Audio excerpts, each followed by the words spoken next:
Hello everyone. So today's topic for the discussion is I will be basically dealing in what will be the questions or the important topics you have to discuss or you have to learn from in order to get qualified with this subject legal aspect of business. Today I will be discussing the important topics, basically the units or the syllabus overview. So unit consists of, first is the Indian Contract Act, second one is Sales of Goods Act, third is Companies Act 2013, fourth one is Negotiable Instrument Act, and fifth one is Information Technology Act. In this today's session, I will be discussing more on unit number 1, that is Indian Contract Act 1872.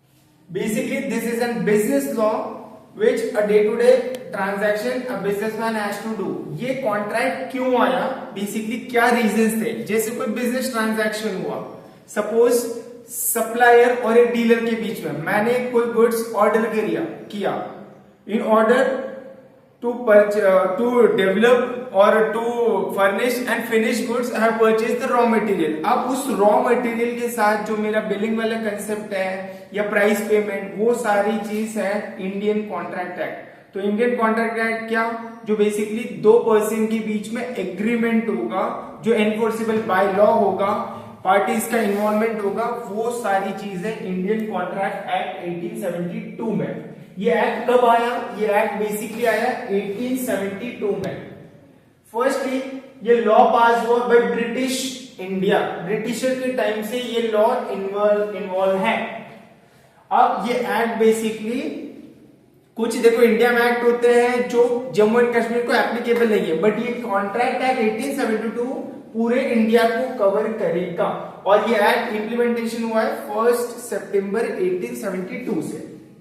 अब इस act को cover up करने के लिए एक act कैसे form हुआ, कैसे पार्टी का ट्रांजैक्शन होगा, क्या सारे डेफिनेशंस, इंपॉर्टेंस वो स्टडी करना है, वो बेसिकली हम एक वन बाय वन कवर करते हैं. प्रपोजल क्या होता है?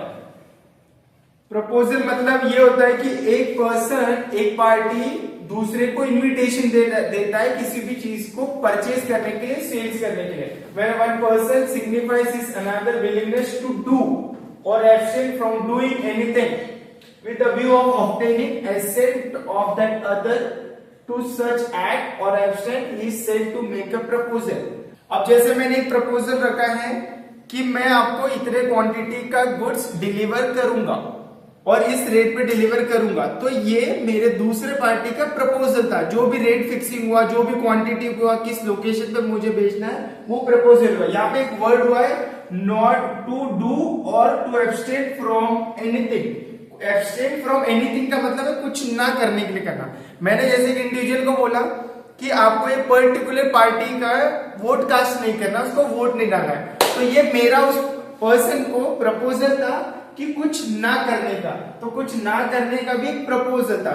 उसके बदले में हो सकता है मैंने उसको कुछ अमाउंट पे करा होगा और उस अमाउंट को पे करके उस पार्टी ने उस पर्टिकुलर पार्टी को वोट नहीं कास्ट किया होगा. एक्सेप्टेंस, एक्सेप्टेंस का मतलब है जब हम ऑफर प्रपोज करते हैं और जो अनदर पार्टी उसको एक्सेप्ट कर लेगा, उसको बोलेंगे acceptance. When a person to whom the proposal is made signify his assent, then the proposal is said to be accepted. जब मैं उसको प्रपोजल रखूंगा, वो उसको एक्सेप्ट करेगा, तो उसको लॉ में, इंडियन कॉन्ट्रैक्ट एक्ट में एक्सेप्टेंस बोलेंगे. अगर वो एक्सेप्ट करता है, डिनाई करता है, तो वो कॉन्ट्रैक्ट के लिए एलिजिबल नहीं होगा, वो कॉन्ट्रैक्ट फॉर्म ही नहीं होगा. अब a proposal and accepted become a person making the proposal. Acceptance का होता है जब प्रपोजल एक्सेप्ट होता है. तो इसमें दो पार्टीज इन्वॉल्व है. सबसे पहले है जो प्रपोजल बनाता है, जो देता है सामने वाली पार्टी को, प्रोमिसर है, और जो उसको एक्सेप्ट करता है वो है प्रोमिसी. तो दो पार्टीज है, प्रोमिसर और प्रोमिसी. फाइन.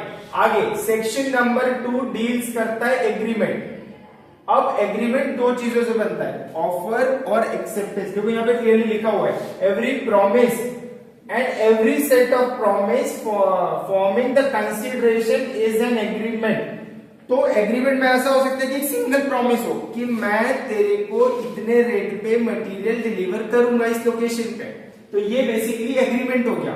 अब एवरी सेट ऑफ प्रॉमिस, अब उसमें मैंने एडिशन कंडीशन डाल दी कि मैं तेरे को गुड्स डिलीवरी के साथ साथ कुछ लेबर्स भी कर दूंगा जिसकी अनलोडिंग और लोडिंग हो जाए, या फिर ट्रांसपोर्टेशन का कॉस्ट हुआ, या भी जो एडिशनल एक्सपेंसेस है। तो एक प्रॉमिस था कि मैं गुड्स डिलीवर करूंगा, सेकंड है कि उसके साथ मैं एडिशनल चीजें करूंगा। तो एग्रीमेंट में दो चीजें आती है, एक ऑफर और secondary is the acceptance. Void agreement, अब इंडियन कॉन्ट्रैक्ट एक्ट में कुछ एग्रीमेंट्स हैं, कुछ ऑफर्स होते हैं जो वैलिड है, इनवैलिड है, वॉइड है। वॉइड है तो क्यों है, तो ऐसे यहाँ पे सेक्शन 2G ये बताता है कि वॉइड एग्रीमेंट क्या। वॉइड एग्रीमेंट वो चीज जो शुरू से वैलिड नहीं है, एनफोर्सेबल बाय लॉ नहीं है, उसको आप केस फाइल नहीं कर सकते हो, सूट में केस फाइल नहीं कर सकते हो।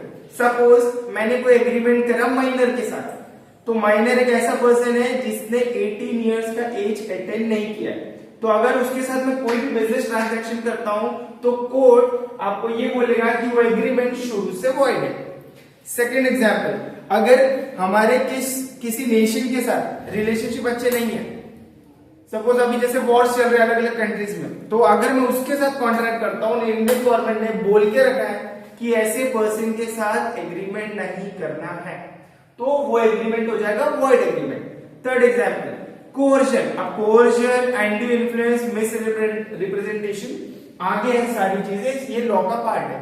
कोर्जन ऐसा है कि कोई पेमेंट मुझे चाहिए, मुझे लेना है किसी से, या कोई भी चीज कलेक्ट करनी है, तो मैं गलत वे में कर रहा हूं, उसको धमकी देके कर रहा हूं, या कोई गलत ऐसे मिसयूज वर्ड के थ्रू, मतलब कुछ इलीगल एक्ट के थ्रू कर रहा हूं, तो ऐसे पर्सन के साथ अगर मैं कुछ करता हूं, कॉन्ट्रैक्ट करता हूं, तो वो शुरू से वॉइड है, शुरू से कैंसिल है। कॉन्ट्रैक्ट, अब कॉन्ट्रैक्ट सेक्शन नंबर 2H में डिफाइंड है, an agreement enforceable by law is an contract. तो कॉन्ट्रैक्ट दो चीज से बनेगा, सबसे पहले एग्रीमेंट जो एनफोर्सेबल होगा। एनफोर्सेबल मतलब होगा कि अगर कोई भी डैमेजेस होता है, कोई भी चीज हमको क्लेम करनी है, तो उसको हम कोर्ट में जाके वो फाइल ले जा सकते हैं, या वो केस ले जा सकते हैं, तो वो है कॉन्ट्रैक्ट। वॉइडेबल एग्रीमेंट, अब अगला जो डेफिनेशन है, an agreement which is enforceable by law at the option of one or more parties thereto but not at the option of the other.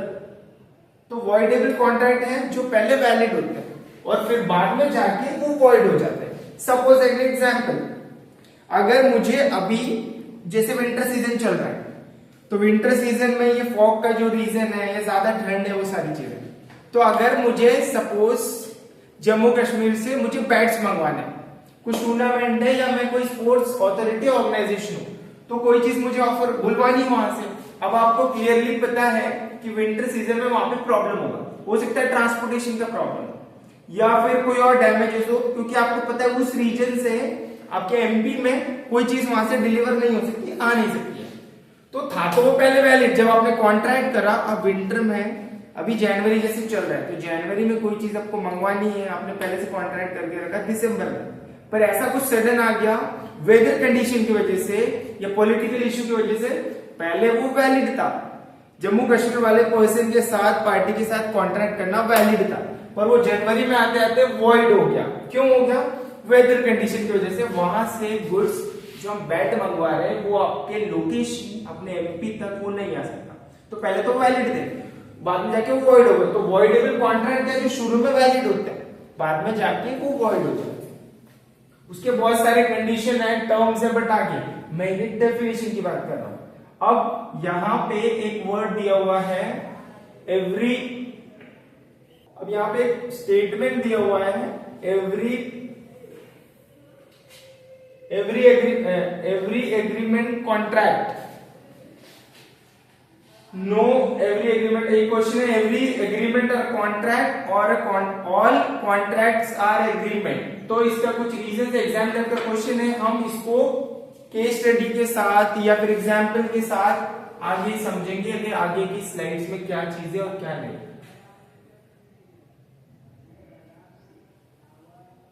अब एग्रीमेंट दो टाइप के हो सकते हैं, एक सोशल ऑब्लिगेशन और एक लीगल ऑब्लिगेशन। अब जैसे कि कोई एग्जाम्पल सोशल ऑब्लिगेशन का मैं एग्जाम्पल आपको बताऊं, जैसे फादर और स्टूडेंट का कॉन्ट्रैक्ट हुआ। फादर ने बोला स्टूडेंट को कि आपके अच्छे मार्क्स आएंगे तो मैं आपको सपोज सर्टेन कोई चीज गिफ्ट करूंगा, एक बाइक खरीद के दूंगा, या आपके एमबीए में अबव 85% आएंगे तो मैं एक बाइक आपको लाके दूंगा। ये पापा का सोशल ऑब्लिगेशन था। किसके अगेंस्ट में? अपने सन के अगेंस्ट में, डॉटर में, रिलेटिव के बीच में, बेसिकली आप समझे तो ये सोशल ऑब्लिगेशन है। अब ये सोशल ऑब्लिगेशन जो है ये इंडियन कॉन्ट्रैक्ट एक्ट, आईसीए का मतलब है इंडियन कॉन्ट्रैक्ट एक्ट 1872, कोई भी सोशल ऑब्लिगेशन आईसीए कवर नहीं करता है। जैसे कि मैंने मेरे छोटे ब्रदर को बोला कि आप कॉम्पिटिटिव एग्जाम में अगर रैंक लेके आते हो तो मैं आपके सारे एजुकेशनल एक्सपेंसेस बाद में बियर करूंगा, बाद में उसको कोप अप करूंगा, पूरा पे करके दूंगा अगर आपकी रैंकिंग अच्छी आती है। क्योंकि आपको पता है जब कॉम्पिटिटिव एग्जाम में अच्छी रैंकिंग आएगी तो अल्टीमेट सी बात है कि उसका प्लेसमेंट तो अच्छा लगेगा ही और फीस कम लगेगी। बेसिकली जो भी इंस्टीट्यूशन से क्वालिफिकेशन करेगा कि फीस लगेगी। ये मेरा सोशल ऑब्लिगेशन था मेरे भाई के लिए कि अगर तू रैंक लेके आता तो तेरी बची हुई जितनी भी क्वालिफिकेशन है वो उसको मैं कवर अप करके दूंगा। तो इससे क्या है, सोशल ऑब्लिगेशन आईसीए कवर नहीं करेगा। रीजन इज दैट सपोज मेरा भाई जाता है कोर्ट में ले जाके कि मेरे बड़े भैया ने ऐसा कुछ बोला था कि आप अगर अच्छे मार्क्स लेके आते हो, रैंकिंग लेके आते हो तो बाकी की जो क्वालिफिकेशन है, बाकी का जो एक्सपेंसेस है, जो एजुकेशन फील्ड में लगेगा वो मैं दूंगा। और सपोज मैं नहीं करता हूं तो आपको court, Indian court, high court ये बोलेगा कि ये सोशल ऑब्लिगेशन है, ये कोई बेसिकली आपका कॉन्ट्रैक्ट नहीं हुआ है, ये सोशल काम है, सोशल बेसिस, ये आप दोनों की अंडरस्टैंडिंग के बीच में, तो इसको कॉन्ट्रैक्ट नहीं कंसिडर किया जाएगा। अब जैसे लीगल ऑब्लिगेशन, लीगल ऑब्लिगेशन मतलब लीगल का मतलब है लॉ, लीगल का मतलब है कुछ बाइंडिंग, लीगल का मतलब है कुछ मॉनेटरी टर्म्स में, लीगल का मतलब है अगर पार्टीज उसमें इन्वॉल्व होगी तो ऐसा लीगल ऑब्लिगेशन सपोज बिजनेस के लिए दो पार्टीज हैं या तो बिजनेस ट्रांजैक्शन है, तो सपोज मेरे को कोई चीज प्रोड्यूस करनी, प्रोडक्शन करनी है, तो मैंने सेकंड पार्टी से ये बोला कि मुझे ये रॉ मटेरियल लाके देगा इस पर्टिकुलर टेन्योर में, मैं तुझे इतने रेट से अमाउंट पे करूंगा। उसका ये लीगल ऑब्लिगेशन कहा था कि पर्टिकुलर टेन्योर में मुझे वो रॉ मटेरियल ला कर दे, और मेरा ये काम था कि जैसे रॉ मटेरियल आया मैं उसका पेमेंट कर दूं। तो ये मेरा लीगल ऑब्लिगेशन है उस पार्टी के अगेंस्ट में। उसका लीगल ऑब्लिगेशन ये कि मुझे गुड्स लाके दे। तो ये सारे इस टाइप के business act, business obligation ICA cover करता है 1872।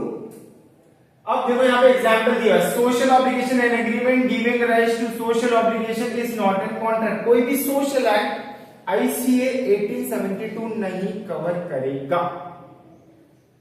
लीगल ऑब्लिगेशन कोई बिजनेस ट्रांजैक्शन हुए वो कवर करेगा आईसीए। अब example, an agreement between two person to go together to the cinema for a walk for a dinner is an agreement of social nature is not covered।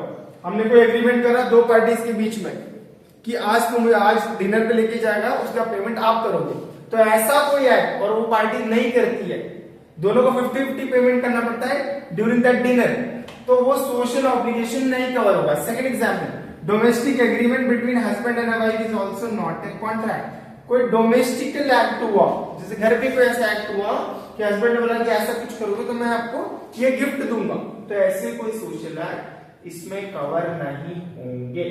Fine, अब आगे important question, exam type का question, basic सा है, कुछ नहीं है, simple easy. Agreement और contract सुनने में एक जैसा लगता है, अगर आप बाहर किसी को बोलोगे एग्रीमेंट तो बोलेगा हाँ लिखा पढ़ी वाला कुछ काम होगा, कॉन्ट्रैक्ट तो कुछ थोड़ा सा स्लाइट डिफरेंस है। एग्रीमेंट किसको बोलेंगे? When a proposal is acceptance by the person to whom it is made with requisite consideration, it is an agreement। जब एक पार्टी दूसरे पार्टी को प्रपोजल रखेगा और उसके बदले में कंसिडरेशन, यहाँ पे कंसिडरेशन जो वर्ड आया उस कंसिडरेशन का मतलब है something that is in monetary terms. तो क्या कंसिडरेशन नॉन मॉनेटरी टर्म्स में हो सकता है? हो सकता है। पहले चलता था बार्टर सिस्टम, एक गुड्स के बदले हम दूसरा गुड्स डिलीवर्ड करते थे। फाइन, तो यहां पे कंसिडरेशन का मतलब है जब एक प्रपोजल रखा, दूसरी पार्टी को उसने एक्सेप्ट करा, उसके बदले में कोई कंसिडरेशन हमने दे दिया, तो वो फॉर्मुलेट हो जाएगा एग्रीमेंट। अब कॉन्ट्रैक्ट क्या? कॉन्ट्रैक्ट में एग्रीमेंट जो कि एनफोर्सेबल बाय लॉ हो उसको आप बोलेंगे कॉन्ट्रैक्ट। ये एनफोर्सेबल बाय लॉ नहीं होता है, एलिमेंट्स क्या है, ऑफर और एक्सेप्टेंस। इसमें ऑफर होना चाहिए, एक पार्टी दूसरी पार्टी को ऑफर करेगा और फिर जो दूसरी पार्टी उसको एक्सेप्ट करे, दो ही चीज, एनफोर्सेबल बाय लॉ जरूरी नहीं है। अब ये कॉन्ट्रैक्ट में एग्रीमेंट होगा, एग्रीमेंट होगा मतलब ऑफर भी होगा, एक्सेप्टेंस भी होगा, एनफोर्सेबिलिटी भी होगा। तो तीनों चीजें होगी किसके अंदर, कॉन्ट्रैक्ट में। सेक्शन, अब ये सेक्शन क्या है, बेसिकली ये सेक्शन है जो कि लॉ में लिखे हुए, लॉ में लिखे हुए मतलब परमानेंटली आपको फॉलो करना पड़ेगा। नाम है इंडियन कॉन्ट्रैक्ट एक्ट। मतलब जितने भी इंडिया में कॉन्ट्रैक्ट हो रहे हैं, एग्रीमेंट हो रहे हैं, उसके लिए इंडियन गवर्नमेंट ने ये एक्ट डिफाइन करके रखा है। अभी 1872 है, हो सकता है आने वाले टाइम में इंडियन कॉन्ट्रैक्ट एक्ट चेंज हो जाएगा, depend on the business competency या फिर जो भी बिजनेस सिनेरियो। जैसे आजकल आप देख रहे हो कि बिजनेस बहुत हॉस्टाइल होते जा रहा है, बहुत कुछ कॉम्प्लिकेशन आ रहा है, बहुत सारे मतलब फ्लॉज आ रहे हैं, बहुत सारे केसेस आ रहे हैं एक छोटी छोटी चीजों पर भी, बजाय वो चेक की बात करो, नेगोशिएबल की बात करो, कंपनीज एक्ट की बात करो, या जैसे अभी आईटी का वो है फ्लो है, आईटी के ज्यादा टूल्स आ रहे हैं तो उस पे भी केस फाइलिंग होती है। साइबर एक्ट होता है, जैसे कि इलेक्ट्रॉनिक रिकॉर्ड्स पे केस फाइल्स होते हैं, या फिर आप बात करो बेसिकली साइबर लॉ में कई सारे केसेस आते हैं relating to phone and all. तो ये सारे, तो अब ये सेक्शंस क्या है, मतलब इंडियन कॉन्ट्रैक्ट एक्ट में सेक्शन नंबर 2 ये है सेक्शन 2, और जो ई लिखा हुआ है वो बेसिकली क्लॉज है, इसको आप बोलते हो क्लॉज लॉ के अंदर। Just a minute, I was discussing about the sections। तो ये जो सेक्शन 2 है ये बेसिकली एग्रीमेंट डिफाइन करता है। अब ये साइड में ई क्या डला है, ये क्लॉज है। सेक्शन 2 में कई सारे क्लॉज है, A B C D E F. तो ई वाले पार्ट में एग्रीमेंट डिफाइन है, तो ये सेक्शन है। मतलब अगर कोई केस फाइल हुआ, केस लॉ हुआ जहां पे एग्रीमेंट की कुछ बात आई, तो जजेस क्या करते हैं उस टाइम पे इनको सेक्शंस को रिफर करते हैं कि सेक्शन 2 में ई में एग्रीमेंट को कैसे डिफाइन है, क्या प्रपोजल है, हाँ है, क्या कंसिडरेशन है, हाँ है। तो अगर ये दोनों चीजें बनी तो अब क्या हो जाएगा, बन क्या जाएगा, एग्रीमेंट। अब कॉन्ट्रैक्ट के लिए सेक्शन 2H। तो अगर कोई बोले सेक्शन, अब देखो सेक्शन 2 इधर भी, सेक्शन 2 इधर भी, ई में एग्रीमेंट है, एच में इधर है, हो सकता है ई एफ जी दो में कुछ और चीजें ऐड ऑन होगी। तो लॉ में ऐसा ही होता है, सेक्शन क्लॉज के साथ चलना है। तो कैसा जरूरी है सेक्शन लिखना, नहीं, ये तो कंपनी सेक्रेटरी वाले के लिए इंपॉर्टेंट है कि ये चीज मुझे लिखनी है, बट अगर आपको आता है, अगर आप कर सकते हो, याद है, तो आप ये सेक्शन लिखना, अदरवाइज नॉट रिक्वायर्ड। अब ये जो एग्रीमेंट नॉट नेसेसरीली लिखा हुआ मतलब on paper, on written, on report. Suppose मैंने एक फॉरेन वाले के साथ डील करा, एग्रीमेंट करा, वो सिर्फ फोन कॉल पे करे, ना कि उसको लिख के भेजा। मैंने फोन कॉल बोला कि मेरे को तो फॉर्मूला डिजाइन बना के दे, इसके लिए मैं तुझे कुछ पे आउट करूंगा, पे आउट मैं करता हूं। तो ये जो सारी चीज है मैंने फोन कॉल पे रिकॉर्ड करी, फोन पे उससे बात करी, एग्रीमेंट नहीं हुआ। एग्रीमेंट कब बोलेंगे या कॉन्ट्रैक्ट कब बोलेंगे, नॉर्मली वो जो रिटर्न और रजिस्टर्ड हो, ऑन पेपर कोई चीज हो, ऑन पेपर ये वाला वर्ड हो, कंसिडरेशन, अमाउंट स्पेसिफाई हो, तो ये सारी क्वालिटीज अगर आती है तो उसको कॉन्ट्रैक्ट बोलेंगे, एग्रीमेंट नहीं। Fine. The next part is what are the essential element of an valid contract. ये एसेंशियल एलिमेंट का मतलब क्या, इसका मतलब ये भी कोई भी चीज आप कर रहे हो तो उसके लिए जरूरी क्या है, जरूरी एस्पेक्ट क्या है जो आपको कवर करना पड़ता है। वैलिड, नाम वैलिड का मतलब है, इन जनरल अपन लैंग्वेज में समझे, वैलिड का मतलब है सही है, सब कुछ सही आया कॉन्ट्रैक्ट के लिए।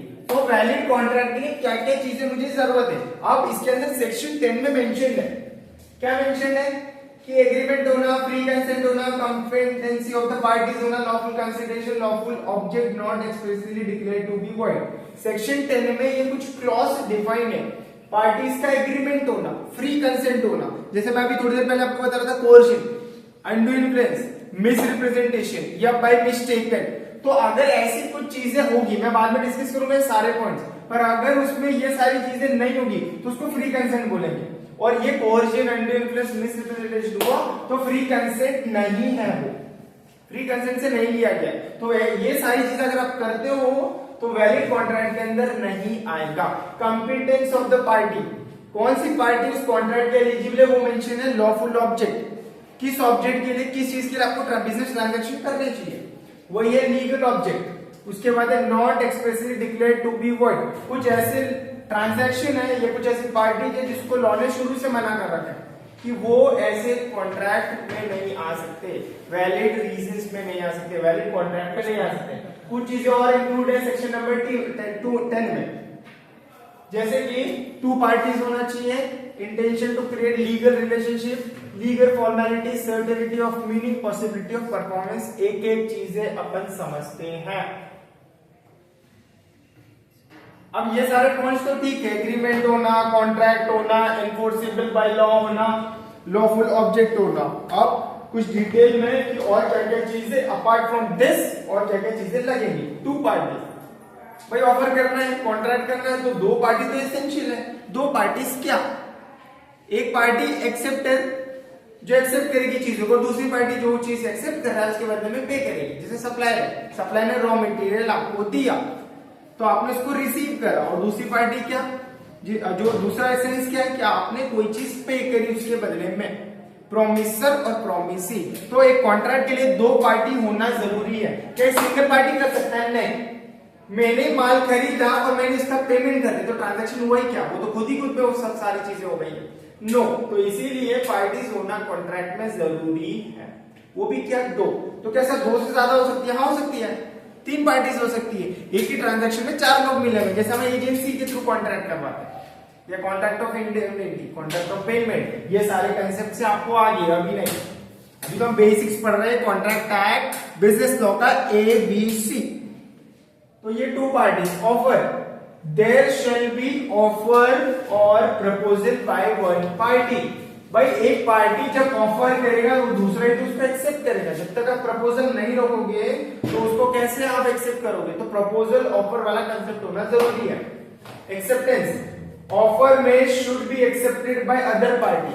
जब आपने कॉन्ट्रैक्ट किया, एग्रीमेंट करा, वैलिड कॉन्ट्रैक्ट की हम बात कर रहे हैं, तो जब तक आप प्रपोजल रखोगे तो दूसरा पार्टी जब तक उसको एक्सेप्ट नहीं करेगा तो कॉन्ट्रैक्ट फुलफिल होगा कैसे? Fourth one is consideration. मैंने बोला कंसीडरेशन, कंसीडरेशन मतलब something that is in monetary terms, cash items में होना चाहिए। कोई भी चीज आप परचेज करो उसका रिटर्न उस पार्टीज को मिलना चाहिए। लॉफुल ऑब्जेक्ट, कोई इलीगल एक्ट के लिए कॉन्ट्रैक्ट नहीं होना चाहिए। इलीगल एक्ट मतलब क्या? जो एनफोर्सेबल बाय लॉ नहीं है, जो शुरू से वैलिड नहीं है, तो वो हो जाएगा। तो ऐसे कॉन्ट्रैक्ट में लॉफुल ऑब्जेक्ट होना जरूरी। कॉम्पेटेंसी कॉन्ट्रैक्ट, पार्टीज इन्वॉल्व होनी चाहिए और वो जो लॉ ने उसको एक्सेप्ट करिए। जैसे यहाँ पे एग्जांपल जो अबव 18 मेजर होना चाहिए। Person should be of sound mind. यहाँ पे साउंड माइंड का मतलब क्या? जिसको ज्यादा सुनाई देता है? नो, साउंड माइंड का मतलब है जो केपेबल है, जिसको सारी चीज समझ में आती है, सुन सकता है, चल सकता है, वो सारी चीजें। फाइन, तो साउंड माइंड का should not be disqualified person. तो इसकी कुछ लिस्ट है इंडियन कॉन्ट्रैक्ट एक्ट में, डिस्क्वालिफाइड पर्सन की कुछ लिस्ट है, वो हम डिस्कस करेंगे। तो ये सारी चीजें नहीं होनी चाहिए। तो एक कॉन्ट्रैक्ट में अबव 18 होना चाहिए पर्सन, साउंड माइंड का होना चाहिए और डिस्क्वालिफाइड नहीं होना चाहिए। फ्री कंसेंट, अब फ्री कंसेंट होना चाहिए। अब सेक्शन नंबर 14 में जो मैं अभी क्लियर से बात कर रहा था, cohesion, ambiguity, fraud, misrepresentation, mistake, ये सारी चीजें नहीं होना चाहिए। अब इसका डिटेल आगे जाके आपको कंसेप्ट की वर्ड क्या है, बहुत कंफ्यूजिंग है, हो सकता है आपने आईसीए पहले भी पढ़ के रखा होगा इंडियन कॉन्ट्रैक्ट एक्ट, बट मैं आपको इन डिटेल ये अलग अलग सेक्शंस हैं जो आपको डिस्कस करेंगे। तो फ्री कंसेंट होना चाहिए। फ्रीली कॉन्ट्रैक्ट मतलब ऑफर किसी ने किया तो उस पार्टी को एक्सेप्ट करना चाहिए, वो डिनाई नहीं कर सकता। आप कोई भी चीज, कोई भी एक्ट, कोई भी कॉन्ट्रैक्ट फोर्सफुली नहीं कर सकते हो। आपको करना है, अगर सामने वाली पार्टी राजी है, एक्सेप्ट करना चाहता है, तो ही वो कॉन्ट्रैक्ट बोलेंगे। फाइन, आगे इसके कुछ सम अप पॉइंट्स हैं, उसको कवर अप करके फिर नेक्स्ट सेशन में करेंगे। Intention to create a legal relationship मतलब the intention of the party to contract must be create a legal relationship between them. A husband promising his wife to buy her necklace on the occasion of birthday is not a contract. Legal act, legal obligation होना चाहिए। जैसे यहाँ पे example में क्या बोला है कि एक हस्बैंड ने अपनी वाइफ से प्रॉमिस करा है कि वो नेकलेस लाके देगा उसके बर्थडे पे।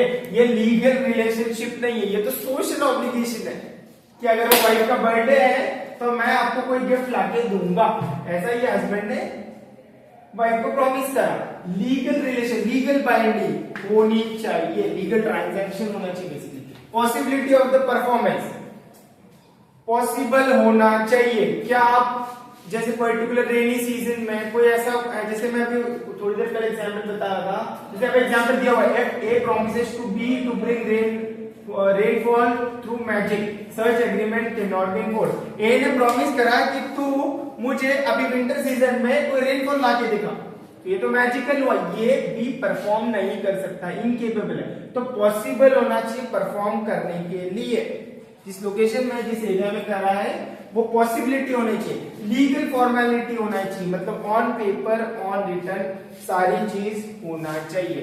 फाइन, तो ये हमने पढ़ा ईसीए, एक इंट्रोडक्शन लेवल, वैलिड कॉन्ट्रैक्ट क्या होते हैं, क्या पार्टीज का इन्वॉल्वमेंट होता है, ये सारी चीजें कवर करी। नेक्स्ट सेशन में हम डिस्कस करेंगे ऑफर और इससे रिलेवेंट कुछ और कंसेप्चुअल बेस पे।